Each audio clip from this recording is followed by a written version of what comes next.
गोदान part 26 का दूसरा भाग। खन्ना ने उपहास किया। हाँ, जब लॉर्ड विल्सन आएंगे तो मेरा पहुंचना जरूरी है। इस तरह आप बहुत से रईसों को फांस लेंगे। आप उल्लू की तरह लटके खूब समझते हैं, और हमारे रईस भी हैं इस लायक, उन्हें उल्लू बनाकर ही मूंढा जा सकता है। जब जरूरत से ज्यादा धन हो जाता है तो अपने लिए निकास का मार्ग खोजता है। यो ना निकल पाएगा तो जुए में जाएगा, घुड़दौड़ में जाएगा, ईंट पत्थर में जाएगा या अय्याशी में जाएगा। 11 का अमल था। खन्ना साहब के दफ्तर का समय आ गया। मेहता चले गए। राय साहब भी उठे कि खन्ना से उनका हाथ पकड़कर बैठा दिया। नहीं, आप जरा बैठिए। खन्ना देख रहे हैं, मेहता ने मुझे इस बुरी तरह फांसा है कि निकलने का कोई रास्ता ही नहीं है। गोविंदी से बुनियाद का पत्थर रखवाएंगे। ऐसी दशा में मेरा अलग रहना हास्यास्पद है या नहीं?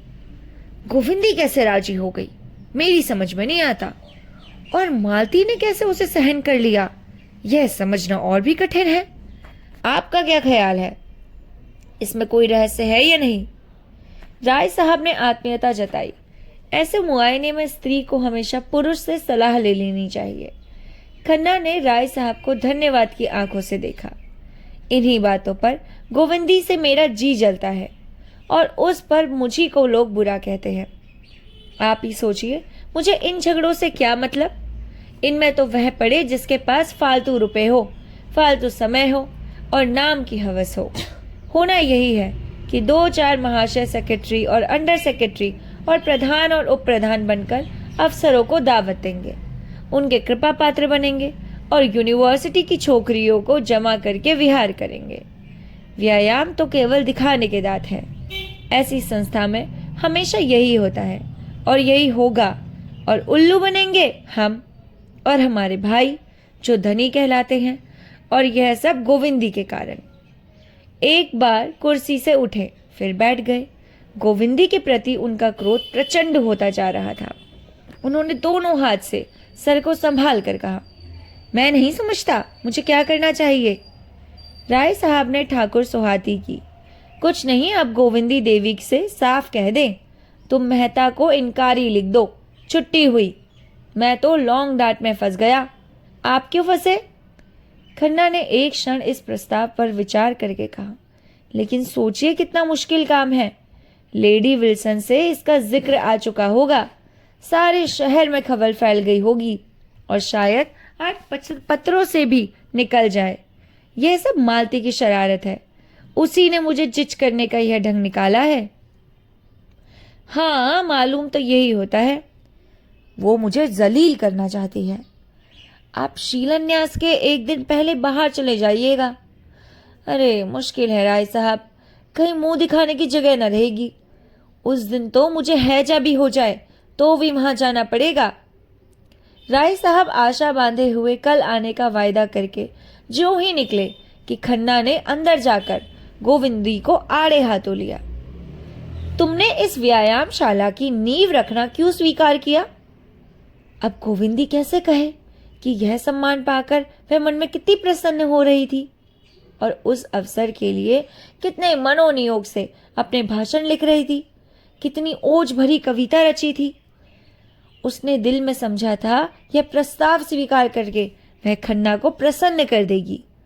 उसका सम्मान तो उसके पति का ही सम्मान है। खन्ना को इसमें कोई आपत्ति नहीं हो सकती। उसने भी तो ये कल्पना ना की थी। इधर कई दिन से पति को कुछ समय देकर वह उसका मन बढ़ने लगा था। वह अपने भाषण से और अपनी कविता से लोगों को मुग्ध कर देने का स्वप्न देख रही थी। यह प्रश्न सुना और खन्ना की मुद्रा देखी तो उसकी छाती धक धक करने लगी। अपराधी की बात ही बोली, डॉक्टर मेहता ने आग्रह किया तो मैंने स्वीकार कर लिया। डॉक्टर मेहता तुम्हें कुएं में गिरने को कहें तो शायद इतनी खुशी से न तैयार होगी। गोविंदी की जबान बंद थी। तुम्हें जब ईश्वर ने बुद्धि नहीं दी तो मुझे क्यों नहीं पूछ लिया?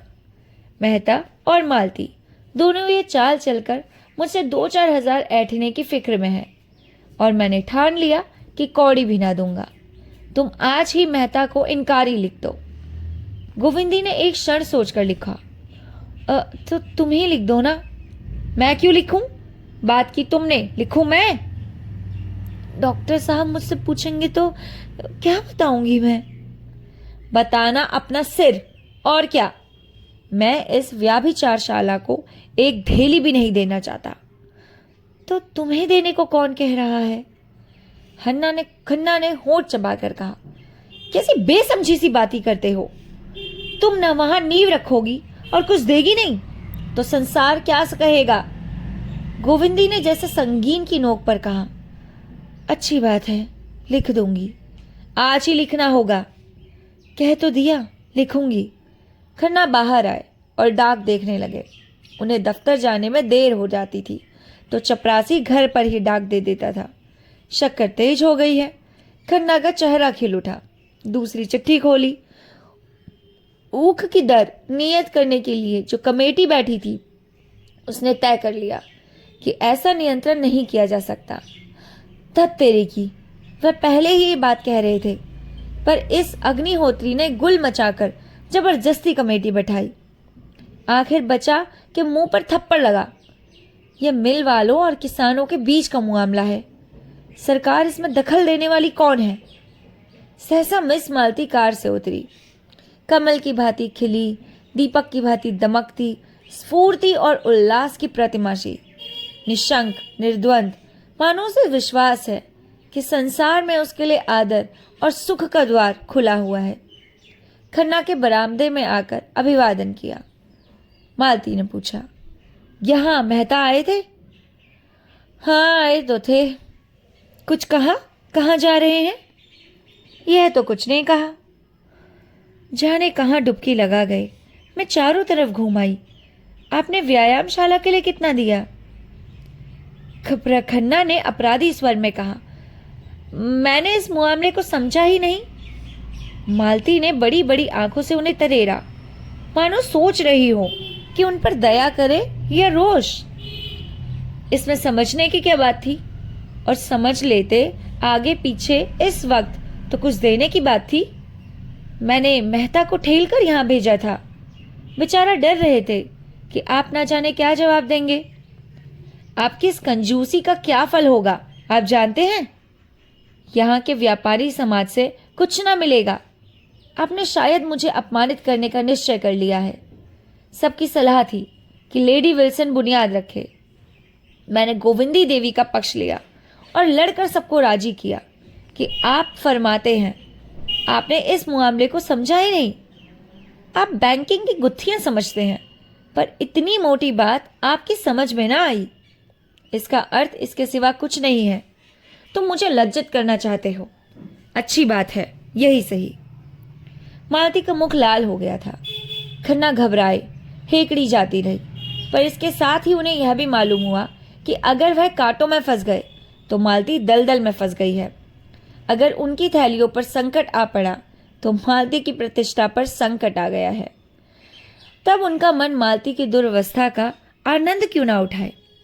उन्होंने मालती को अदरब में डाल दिया था और यद्यपि वह उसे रुष्ट करके साहस खो चुके थे, दो चार खरी खरी बातें कह सुनाने का अवसर पाकर छोड़ना ना चाहते थे।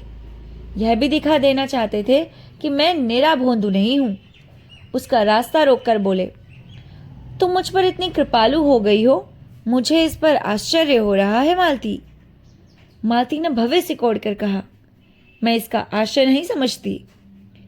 क्या अब मेरे साथ तुम्हारा वही बर्ताव है जो कुछ दिन पहले था? मैं तो उसमें कोई अंतर नहीं देखती, लेकिन मैं तो आकाश पाताल का अंतर देखता हूं। अच्छा, मान लो तुम्हारा अनुमान ठीक है, तो फिर मैं तुमसे एक शुभ कार्य में सहायता मांगने आई हूं, अपने व्यवहार की परीक्षा देने आई हूं। और अगर तुम समझते हो कुछ चंदा देकर तुम यश और धन्यवाद सिवा और कुछ पा सकते हो, तो तुम भ्रम में हो। खन्ना परास्त हो गए। वह ऐसे सक्रिय कोने में फंस गए थे जहां इधर उधर हिलने का भी स्थान न था। क्या वह उनसे कहने का साहस रखते हैं कि मैंने अब तुम्हारे ऊपर हजारों रुपए लुटा दिए? क्या उसका यही पुरस्कार है? लज्जा से उनका मुंह छोटा सा निकल आया, जैसे सिकुड़ गया हो। झेपते हुए बोले, मेरा आशय यह ना था मालती, तुम बिल्कुल गलत समझती हो। मालती ने परिहास के स्वर में कहा, खुदा करे मैंने गलत समझा हो, क्योंकि अगर मैं उसे सच समझ लूंगी तो तुम्हारे साए से भी भागूंगी। मैं रूपवती हूं, तुम भी मेरे अनेक चाहने वालों में से एक हो। वह मेरी कृपा थी कि जहां मैं औरों के उपहार लुटा देती थी, तुम्हारी सामान्य से सामान्य चीजें भी धन्यवाद के साथ स्वीकार कर लेती थी और जरूरत पड़ने पर तुमसे रुपए भी मांग लेती थी। अगर तुमने अपने धनोन्माद में उसका कोई दूसरा अर्थ निकाल लिया तो मैं तुम्हें क्षमा करूंगी। यह पुरुष प्रकृति का अपवाद नहीं, मगर यह समझ लो कि धन ने आज तक किसी नारी का हृदय पर विजय नहीं पाई और ना कभी पाएगा। खन्ना एक एक शब्द पर मानो गज गज भर हंसते धंसते जाते थे। अब और ज्यादा चोट सहने का उनमें जीवट न था। लज्जित होकर बोले, मालती, तुम्हारे पैरों पड़ता हूं, अब और जलील न करो, और ना सही तो मित्र भाव तो बना रहने दो। ये कहते हुए उसने दराज से चेक बुक निकाला और 1000 लिखकर डरते डरते मालती की तरफ बढ़ाया। मालती ने चेक लेकर निर्दय व्यंग किया, यह मेरे व्यवहार का मूल्य है या व्यायामशाला का चंदा? खन्ना ने सजल आंखों से देखा और बोले, अब मेरी जान बख्शो मालती, क्यों मेरे मुंह में कालिक पोत रही हो? मालती ने जोर से कहकारा मारा, देखो, डांट भी बताई और 1000 रुपये भी वसूल किए। अब तो तुम कभी शरारत ना करोगे? कभी नहीं, जीते जी तो कभी भी नहीं। कान पकड़ो। कान पकड़ता हूं, मगर अब तुम दया करके जाओ और मुझे एकांत में बैठकर सोचने और रोने दो। तुमने आज मेरे जीवन का सारा आनंद। मालती और जोर से हंसी। देखो खन्ना, तुम मेरा बहुत अपमान कर रहे हो। तुम जानते हो, रूप अपमान नहीं सह सकता। मैंने तो तुम्हारे साथ भलाई की और तुम उसे बुराई समझते हो। खन्ना विद्रोह भरी आंखों से देखकर बोले, हाँ, तुमने मेरे साथ भलाई की है या उल्टी छुरी से मेरा गला रेता है? क्यों, मैं तुम्हें लूट लूट कर अपना घर नहीं भर रही थी? तुम उसे लूट से बच गए हो। क्यों घाव पर नमक छिड़क रही हो मालती? मैं भी आदमी हूं। मालती ने इस तरह खन्ना की ओर देखा मानो निश्चय करना चाहती थी कि वह आदमी है या नहीं। अभी तो मुझे इसका कोई लक्षण नहीं दिखाई देता। तुम बिल्कुल पहेली हो, आज यह साबित हो गया। हाँ, तुम्हारे लिए पहेली हूं और पहेली रहूंगी।